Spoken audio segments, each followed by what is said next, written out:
నమఃశంకరాయ. వాగర్థావివ సంపృక్తౌ వాగర్థ ప్రతిపత్తయే జగతః పితరౌ వందే పార్వతీ పరమేశ్వరౌ. ఆదిత్యాయ చ సోమాయ మంగళాయ బుధాయ చ గురుశుక్ర శనిభ్యశ్చ రాహవే కేతవే నమః. శృంగేరి జగద్గురు పీఠాధిపతులకి, కంచి పీఠాధిపతులకి నమస్కారములు తెలియచేసుకుంటూ కార్యక్రమాన్ని ప్రారంభిద్దాం. వీక్షించేటువంటి ప్రేక్షకులకి ఆషాఢ అమావాస్య, దీని యొక్క విశిష్టత తెలుసుకుంటే ఎంతో ఆనందం వేసిందండి. ఈ యొక్క విషయాన్ని మీకు తెలియచేయాలనే సంకల్పంతో అవకాశం కోసం ఎదురు చూస్తూ ఉన్నాం. సమయం రానే వచ్చింది కాబట్టి తెలియచేస్తున్నాను. ఎందుకంటే పుష్యమీ నక్షత్రము అమావాస్య కలిసి రావడం చాలా అద్భుతమైనటువంటి రోజు. కాబట్టి ఈ సంబంధించినటువంటి ఈ యొక్క 12వ తారీఖు ఈ ఆషాఢ అమావాస్య ఉదయం 8:09 వరకు పుష్యమీ నక్షత్రం ఉంది. కావున ఎవరైతే గతించిన వాళ్ళ యొక్క పితృదేవతలకి ఆత్మతృప్తి కలగాలని కోరుకునే ప్రతి వ్యక్తి కూడా ఆ రోజున ఉదయం 8 గంటల లోపల తర్పణాది కార్యక్రమాలు గతించిన తల్లిదండ్రుల కోసం జరిపించి, తదనంతరం గోవుకి గోగ్రాసము, పండ్లు, కూరగాయలు, ఆకుకూరలు ఇవన్నీ తినిపించండి మీ తల్లిదండ్రుల పేరు మీద.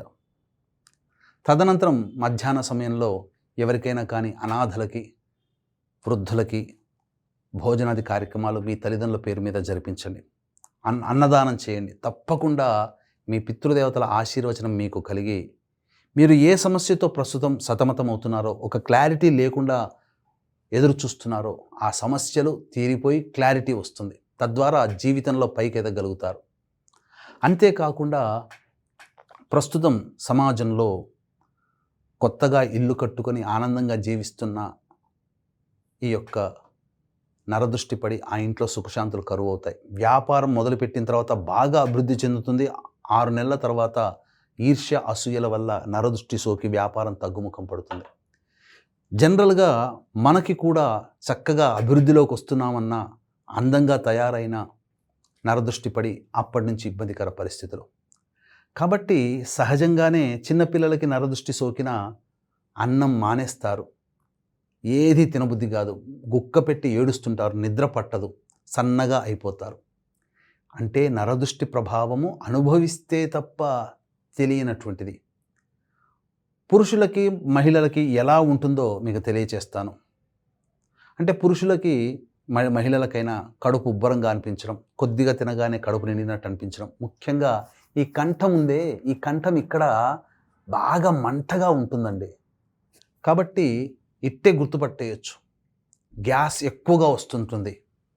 ఇవన్నీ నరదృష్టి ప్రభావం వలన. వీటికి అతి గొప్ప నివారణ మార్గం అమావాస్య రోజున చిన్న ప్రయత్నం క్లుప్తంగా చెప్పే ప్రయత్నం చేస్తాను. ఇదే ఆగస్టు 12వ తారీఖు రోజున ప్రపంచవ్యాప్తంగా సంపూర్ణ సూర్యగ్రహణం అనేటువంటిది ఏర్పడుతుంది. దీని ప్రభావము మన భారతదేశంలో ఉండదు. ఆచారాలు, నియమాలు పాటించాల్సిన అవసరం లేదు. అయినప్పటికీ కూడా ఈ యొక్క మేష, మిథున, కర్కాటక, సింహ, తుల, వృశ్చిక, ధనస్సు, మకర, మీనరాశిలో జన్మించినటువంటి వారికి ఈ సంబంధించినటువంటి గ్రహణదోష ప్రభావం ఉన్నది. కాబట్టి జరిగేటువంటిది ఏంటి, 50 రూపాయలు నష్టమయ్యే చోట 100 రూపాయలు, చిన్నగా ఇబ్బంది పడే చోట కొద్దిగా పెద్దగా ఇబ్బంది. కాబట్టి చెప్పినటువంటి రాశిలో జన్మించినటువంటి గ్రహణదోష నివారణ పూజల హోమాలు కుక్కి సుబ్రహ్మణ్య క్షేత్రములో 12వ తారీఖు రోజున, వీటితో పాటుగా వివాహ సమస్యలు, ఉద్యోగ సమస్యలు, దాంపత్య సమస్యలు, సంతానపరమైన సమస్యలు, కాలసర్పదోష నివారణ, రాహుకేతు దోష నివారణ, అలాగే ఆర్థికపరమైన సమస్యలు, అనారోగ్య సమస్యల నివారణకి, సొంత ఇంటికి అలా నెరవేరాలనే కోరిక, రాని బాకీలు వసూలు కోసమై విశేషమైనటువంటి పూజా హోమాది కార్యక్రమాలతో పాటుగా ప్రస్తుతం శని వక్రీకరించున్నటువంటి కారణం చేత 12 రాశుల్లో జన్మించినటువంటి వారికి ఏమాత్రం కూడా సంతోషంగా లేదండి. కాబట్టి 12 రాశుల్లో జన్మించిన వారికి శనిదోష నివారణ పూజలు హోమాలు జరిపించి పూజ చేసిన కరుంగలి మాల ఇవ్వడం జరుగుతుంది. అవకాశం ఉన్నటువంటి వాళ్ళు కుక్కి సుబ్రహ్మణ్య క్షేత్రంలో ఆగస్టు 12వ తారీఖు రోజున జరిగేటువంటి కార్యక్రమంలో రాత్రి 8 గంటల లోపల స్క్రీన్పై కనిపిస్తున్న నెంబర్కి కాంటాక్ట్ చేసి మీ గోత్రనామాదులు నమోదు చేసుకోవచ్చు. ఇక గమనించుకున్నట్లయితే ప్రధానంగా ఈ యొక్క సంబంధించినటువంటి ముఖ్యంగా మనుషులకు వచ్చే దిష్టి గురించి నేను తెలియచేస్తాను.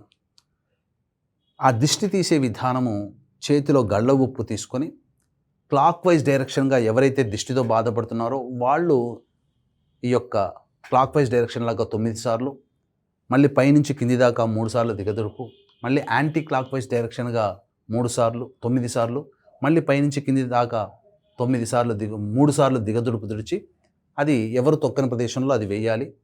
తర్వాత దిష్టి తీసుకున్న వ్యక్తి కాళ్ళు చేతులు కడుక్కొని ఇంట్లోకి రావాలి. అయితే దిష్టి తీసుకున్న వ్యక్తి కంటే తక్కువ వయసున్న వాళ్ళు ఆ దిష్టి తీసే సమయంలో ఉండకూడదు. ఏమవుతుంది? ఆ దిష్టి వాళ్ళకి తగులుతుంది. ఇది నియమాన్ని పాటించండి. ఇక ఇంట్లోనైనా వ్యాపార స్థలంలోనైనా కానీ ఈ యొక్క నరదృష్టి తొలగిపోవడం కోసం గుమ్మడికాయ కట్టే విధానాన్ని మీకు తెలియజేస్తాను. అయితే ఈ బుధవారం రోజున 12 గంటల నుంచి 1:30 వరకు రాహుకాలం ఉంటుంది.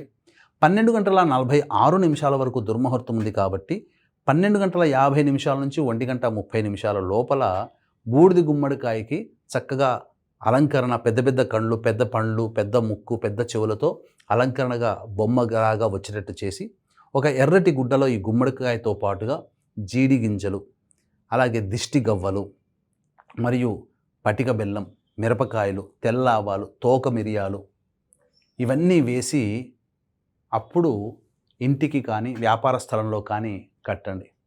తద్వారా ఎవరైతే ఆ వ్యాపార అభివృద్ధిని చూసి ఈర్ష్య అసూయపడ్డారో అక్కడి నుంచి ఆ యొక్క అసూయ ద్వేషములన్నీ కూడాను తొలగిపోతాయి. తప్పకుండా ఆనందకరంగా ఇంట్లో కుటుంబ సభ్యులు ఆనందంగా జీవించడం మొదలు పెడతారు.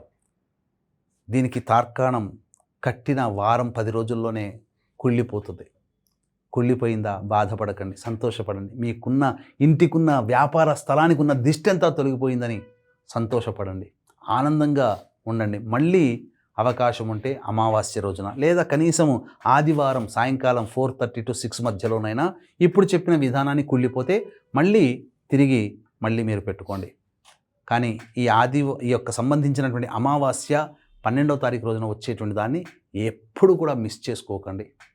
అలాగే కుక్కి సుబ్రహ్మణ్య క్షేత్రంలో గ్రహణ దోష నివారణార్థమై మేష, మిథున, కర్కాటక, సింహ, తుల, వృశ్చిక, మకర, మీన రాశిలో జన్మించినటువంటి వారికి ఈ యొక్క 12వ తారీఖు రోజున జరిగే కుక్కి సుబ్రహ్మణ్య క్షేత్రంలో జరిగే కార్యక్రమంలో రాత్రి 8 గంటల లోపల గోత్రనామాలు నమోదు చేసుకునే ప్రయత్నం చేయండి. తప్పకుండా మీకు మంచి జరుగుతుంది.